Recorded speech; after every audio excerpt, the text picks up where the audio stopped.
సచిదానంద సమర్థ సద్గురు సాయినాథ్ మహారాజ్ కీ జై. ముందుగా సాయి భక్తులందరికీ నమస్కారం అండి. వీడియో చూస్తున్న ప్రతి ఒక్కరిపైన ఆ సాయినాథుని ఆశీస్సులు ఉండాలని, బాబా గారి భక్తులందరూ ఎప్పుడూ కూడా ఆనందంగా సంతోషంగా వారి జీవితాన్ని గడపాలని మనస్ఫూర్తిగా కోరుకుంటూ ఈ వీడియో స్టార్ట్ చేస్తున్నాను ఫ్రెండ్స్. ఈరోజు వీడియోలో బాబా గారు తన బిడ్డలతో ఈ విధంగా చెప్తూ ఉన్నారండి. బిడ్డ, నేను ప్రతి క్షణం నిన్నే చూస్తున్నానమ్మా. నీ వెంటే నేను నడుస్తున్నాను. శ్రద్ధగా నీ తండ్రి చెప్పేది విను. నీ జీవితం ఏమిటో నీకే అర్థమవుతుంది అని బాబా గారు అంటూ ఉన్నారండి. అసలు బాబా గారు మనకు ఏం చెప్పాలనుకుంటున్నారు, తను ఎటువంటి సందేశాన్ని తన బిడ్డలకు వినిపించాలనుకుంటున్నారు, స్వయంగా ఆ తండ్రి మాటలలోనే విందాం.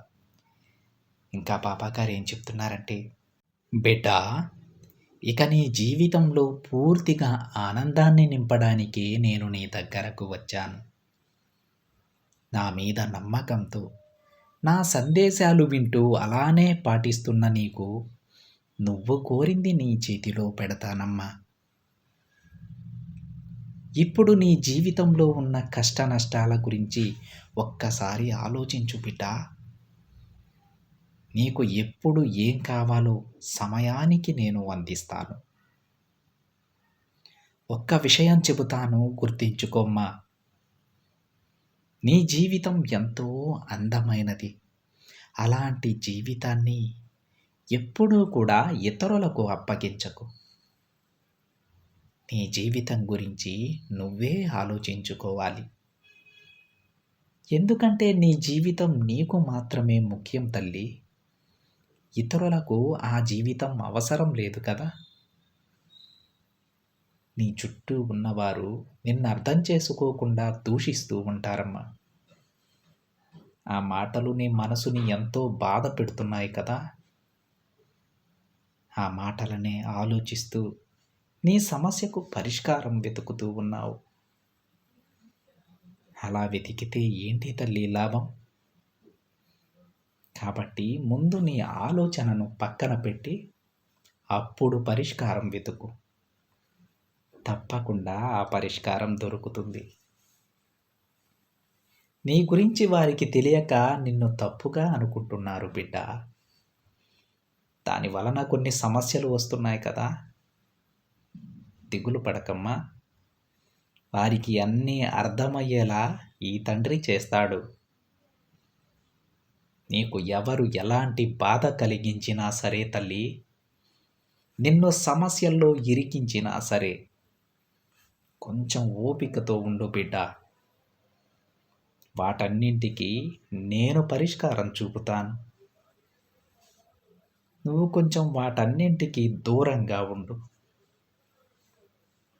నిన్ను అపార్థం చేసుకున్న వారందరికీ నువ్వేంటో అర్థమయ్యేలా చేసే బాధ్యత నాది. నీకు కావాల్సింది ఇచ్చి ఇక నాకు చాలు బాబా అని నువ్వు అనేంత వరకు నీకు ఆనందాన్ని కలిగిస్తాను. ధైర్యంగా ఉండు.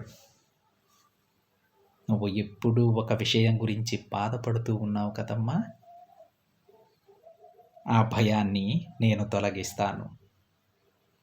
నాకు బాగా తెలుసు నా బిడ్డ ఎంతో ధైర్యవంతురాలు, తెలివైనది అని. కానీ ఇప్పుడు నువ్వు ఎలాంటి నిర్ణయం తీసుకోవాలో తెలియక దిక్కుతోచని స్థితిలో ఉన్నావు. అలాంటి నీకు సరైన మార్గం నేను చూపుతానమ్మా. శ్రద్ధ సబూరితో ఉండు. నీకు కావలసిన సరైన మార్గాన్ని నేను చూపుతానమ్మా. నువ్వు ఎప్పుడు ఏ పని చేయాలో కూడా నేనే చెబుతాను. నువ్వు చేసే మంచి చెడులే నీ కర్మఫలాలుగా మారుతాయన్న విషయం గుర్తించుకో. అందుకే నీవారే నీకు శత్రువులుగా మారి నిన్ను తప్పుగా అర్థం చేసుకుంటున్నారన్న విషయం కూడా ఎప్పుడు జ్ఞాపకం ఉంచుకో. వాటన్నింటినీ సరిచేసి నీ జీవితాన్ని అందంగా మార్చబోతున్నాను. నీకు వీలైనంత వరకు ధ్యానం చేస్తూ ఉండు బిడ్డ. నీకైన దైవశక్తిని పెంచుకో. ఆ దైవశక్తి నీ సమస్యలను పరిష్కరించుకోవడానికి ఉపయోగపడుతుంది. దైవశక్తి లేక ఇప్పుడు నీ జీవితంలో కొన్ని ఆటుపోటులు కలుగుతున్నాయి కదా తల్లి.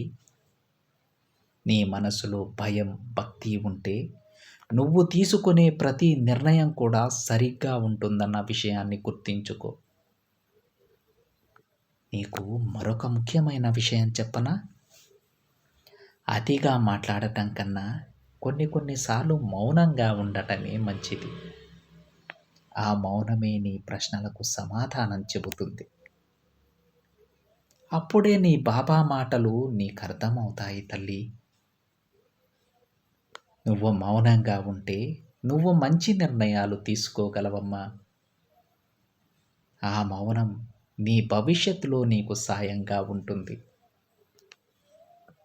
ఇక నీ జీవితంలో ఎలాంటి తప్పులు జరగకుండా ఈ తండ్రి చూసుకుంటాడని మాట ఇస్తున్నాను. నువ్వు సరైన మార్గంలో నడువు. సరైన ఆలోచనలో మాత్రమే చెయ్యి బిడ్డ. నేను చెప్పిన ప్రతి మాట ఫలిస్తుంది. నా మాటలు వినే నా బిడ్డ ఎప్పుడూ ఆనందంగా ఉండాలనేది నా కోరిక కూడా తల్లి. నీ జీవితం సుఖంగా ఉండాలని నేను కూడా కోరుకుంటూ ఉంటాను. నువ్వు ఓడిపోయే సమయంలో నీకు తోడుగా నేనుంటానమ్మా. నీకు ఎవరూ కూడా తోడుగా లేరని బాధపడకు. నేను ఏదో ఒక రూపంలో వచ్చి నీకు అండగా ఉంటాను. ఇక నీ కష్టాలను చూసి కన్నీరు పెట్టుకోకు బిడ్డా. నిన్ను సృష్టించిన నాకు నీ జీవితాన్ని బాగు చేయడం చిటికెలో పని. నువ్వు కోరిన కోరికలు తీర్చడానికి కూడా నాకు ఒక్క క్షణం సరిపోతుందమ్మా. ఈ విషయాలు తెలుసుకున్నవారు బాబాపై నమ్మకాన్ని పెంచుకొని నిరుత్సాహపడకుండా ఎదురు చూస్తారు. ఎంతో ధైర్యంగా ముందుకు వెళ్తారు. మరి తల్లి, నాపై నీకు నమ్మకం ఉందా? ఉంటే ఈ క్షణమే నీ భయాన్ని తీసి పక్కన పెట్టు. ధైర్యంగా ఉండు. నీ ప్రతి సమస్యకు నేను సమాధానం చెబుతాను, పరిష్కారం చూపుతాను. బాధపడకమ్మా. ఈ తండ్రి ఉన్నన్ని రోజులు నీకు ఎలాంటి చీకు చింత లేకుండా చూసుకుంటాడు. పొరపాటున నువ్వు నా చెయ్యి వదిలేసిన ఈ తండ్రి నా బిడ్డల చెయ్యి ఎప్పుడూ వదలదని గుర్తించుకో. ఇక ప్రశాంతంగా ఉండు అని బాబాగారు అంటూ ఉన్నారండి. చూసారు కదా ఫ్రెండ్స్, ఈరోజు బాబాగారి సందేశం. వీడియో నచ్చితే ఒక చిన్న లైక్ చేయండి ఫ్రెండ్స్. మరికొంతమంది సాయి భక్తులకి షేర్ చేయండి. మొదటిసారిగా ఛానల్ని చూస్తున్నట్లయితే సబ్స్క్రైబ్ చేసుకొని పక్కనే ఉన్న బెల్ ఐకాన్ని యాక్టివేట్ చేయండి. మరొక బాబాగారి సందేశంతో మరొక వీడియోలో కలుద్దాం. అంతవరకు ఓం సాయిరామ్.